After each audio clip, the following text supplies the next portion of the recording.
Have you ever tried to meditate and thought to yourself, is this actually doing anything? Or am I just closing my eyes and drifting off to a galaxy far, far away? Well, if that's ever crossed your mind, then you are not alone, because the truth is, a lot of the benefits of meditation don't show up in big, dramatic, earth-shattering moments. You can experience some incredible moments when you meditate, for sure, but the changes tend to be more subtle than that, especially when you first start out. But because they're subtle, that doesn't mean that they're not profound.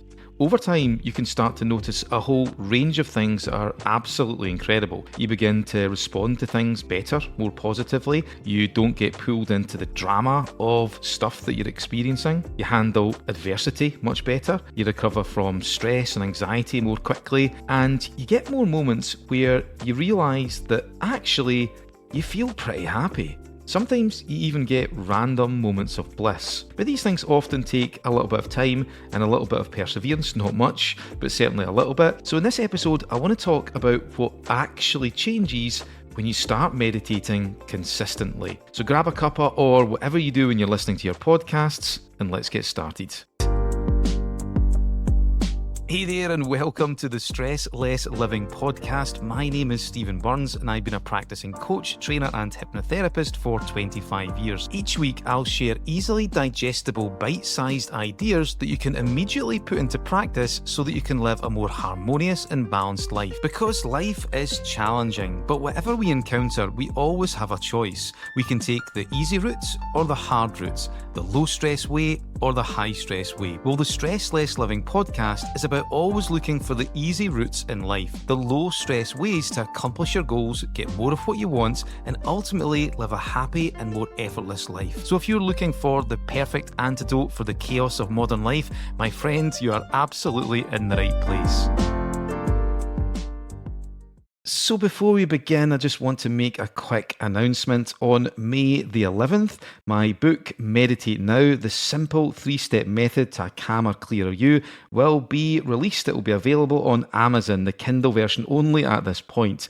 And if you decide to get the book between May the 11th and May the 17th, then you can get it for just 99 pence, or whatever that converts to in your own currency. It will be available across all of the international Amazon websites if you're not UK based.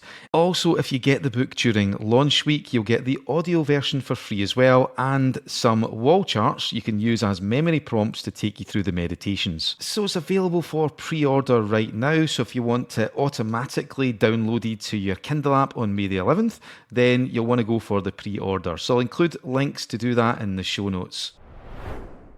So first of all, what do we mean by meditating consistently? Are we talking every day? Are we talking twice a day? What does that entail?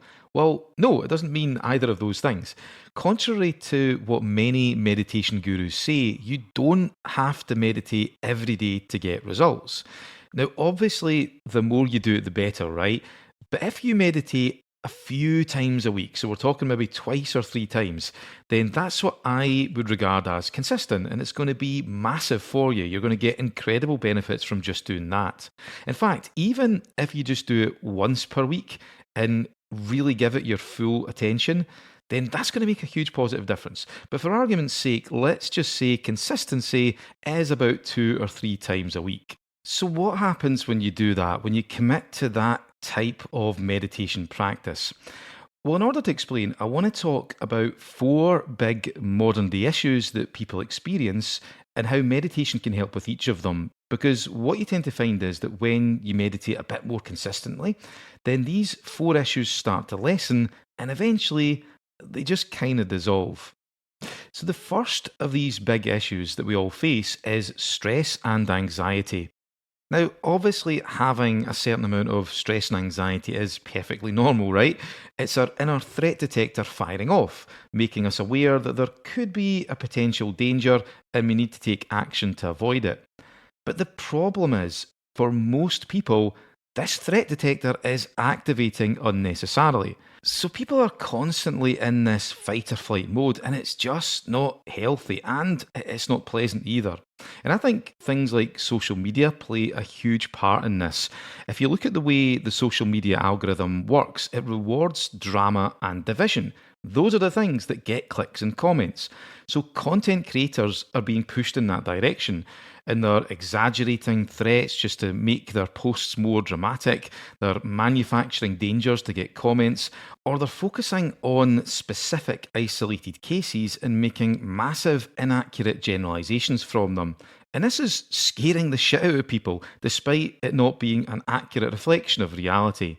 Honestly, I feel like we're being pushed towards this weird dystopian reality where everyone's responding to things that aren't real, or at the very least, a hugely distorted version of what's going on. And of course, there are bad things out there that happen, right? But on the whole, life is pretty amazing. It's full of opportunity and it's mostly a safe place. So, because of all of this, we have to have a way to counteract this growing madness, and meditation is amazing for that. When you meditate, you switch off the fight or flight modes, and it gives your system a chance to reset. And when you do this frequently, you retrain your body and your mind, and you realize at a deep level that you are, in fact, safe. You're okay. And that's the base that then allows us to be more in the moment, to experience more happiness and bliss, and all kinds of other great things. So that's problem number one in how meditation fits in. Problem number two is overwhelm. And if it goes on for too long, this can, of course, lead to burnout. And let's be honest, modern life is pretty much a perfect recipe for both of these things. The pace is faster than ever. Workloads are heavier, we're under constant pressure to stay switched on and connected. It's no wonder that so many of us feel like we're constantly running or trying to stop everything from crashing down on top of us. Then there's overstimulation. This is massive and so frequent, so ever present. So we're talking texts, WhatsApp messages, emails, social media notifications, things pinging and buzzing from every direction across multiple devices. It can drive you insane. It's no surprise that people often say that they feel like they're drowning. And sure, modern life has given us some amazing tools. The way that we live our life has changed dramatically and in many ways for the better. But these tools definitely come with a downside. When we overuse them, they overstimulate our minds so much that we can end up just feeling frazzled all the time. Our brain turns into this big, noisy fuzzball, and suddenly we can't think straight or even make basic decisions like what we want for dinner. So when you add all of those things together, it's easy to see why so many people are struggling. It's also easy to see why people turn to things like alcohol or drugs just to feel an occasional moment of disconnection or relief from the constant mental noise. And for me, that's where meditation comes in. It gives you the space to slow down, to breathe, and find focus in a world that constantly tries to pull you in every direction at once. And I think the reason why it works so well is because it doesn't try to fix things from the outside in, it works from the inside out. A lot of people try to manage their stress by controlling the chaos around them. So they make to do lists, they organise their calendars, they use post it notes. And sure, those things can help. I like the odd post it note myself, but they don't solve the roots of the problem. No matter how good you are at trying to control every variable in your life, you are ultimately attempting to tame something that can't be entirely tamed. You become like a lion tamer whose lion eventually turns on them, or like a fragment in a hurricane, desperately trying to navigate the storm while being flung around in every direction. So that's why the real solution is never to try to tame the chaos from the outside in. You need to address the problem from the inside out. And meditation helps you do just that. It creates a sense of calm, stillness, and clarity from within, regardless of what's happening outside. And from that place, you're able to think clearly, make better decisions, create more balance, and deal with whatever's in front of you with more ease and resilience. It's like you become the eye in the storm, this still, calm centre that doesn't get tossed around in all that chaos. So that's the second problem that having a regular meditation practice addresses. The third is lack of focus and productivity. And this is a biggie. It's a silent killer for most people's effectiveness. So, according to workplace research, the average person gets interrupted or distracted roughly every 8 minutes. So that's about 7 or 8 times an hour. So, over a typical 8-hour working day, you're looking at around 60 potential distractions. And the average interruption takes about 5 minutes to recover from, apparently, which means you could end up losing up to 5 hours of your working day just from being pulled out of focus. No wonder it's difficult to get stuff done. And it's no wonder as well that many of us struggle to concentrate and focus, to be productive, or even just to stay on top of our daily lives. And this is probably why many people find that at the end of the day they are utterly knackered, while at the same time feeling like they've accomplished absolutely nothing. Then, to add to this, we've also got the joys or maybe the traps of modern technology. So, phones, tablets, emails, they're all amazing tools in theory, of course, but in practice, they have become almost as addictive as a Class A drug. I remember fairly recently I was in a dance class, and at the end of the dance class, we filmed the moves with our mobile phones. And as I was filming the move, I dropped my phone by accident. And there was this girl standing next to me, and honestly, I thought she was going to have a panic attack because she thought I was going to smash my phone. I actually managed to catch it, but the look on her face was unbelievable. And for me, it just shows how addicted we've become to our phones. It's unreal. They've become almost like an extension of our body. It's become one of our body parts. And I think all of these things are leading us to being constantly plugged in and overstimulated. And we're training our brain to become fragmented, to become unfocused. We keep flicking from one thing to another, and this is utterly destroying our productivity. So, once again, meditation comes to the rescue with this. Having a regular meditation practice has been shown to retrain the brain, making it easier to focus on one single thing at a time. And as a result, you become less distracted, your concentration improves, and you can finally get stuff done and enjoy getting it done a lot more too. In fact, there was one really interesting piece of research that was carried out by an Italian neuroscientist called Giuseppe Pagnoni. And what he did was he used MRI scans to monitor brain activity in two groups. So the first group was made up of regular meditators, and then the other group was made up of people who didn't meditate at all. And what he found was pretty incredible. He found that the regular meditators had much better control over the part of the brain associated with mind wandering. So the actual official term to that is the ventral posteromedial cortex. Easy for me to say. Say that 5 times after a few beers.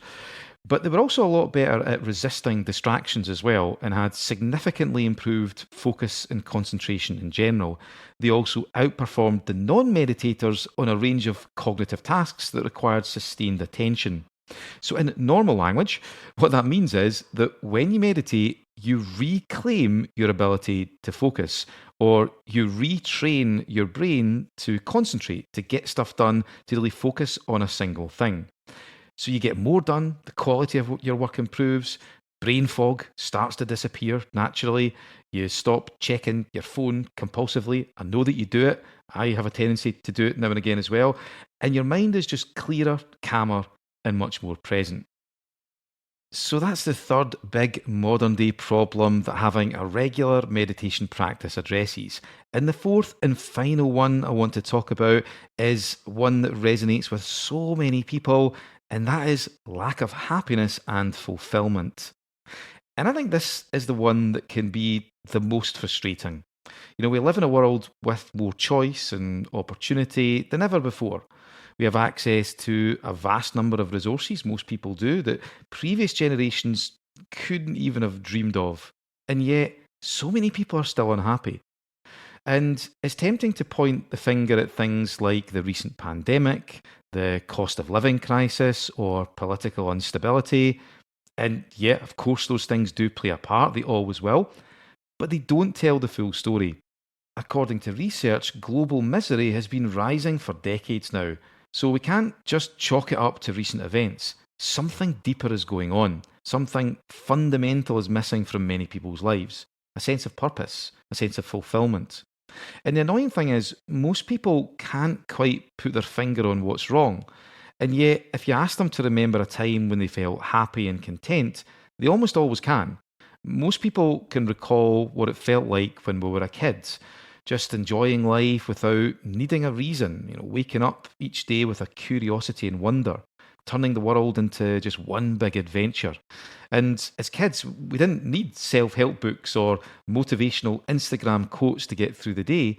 We just lived, and the whole thing just felt magical. There was kind of like a background bliss quietly humming beneath the surface of our lives.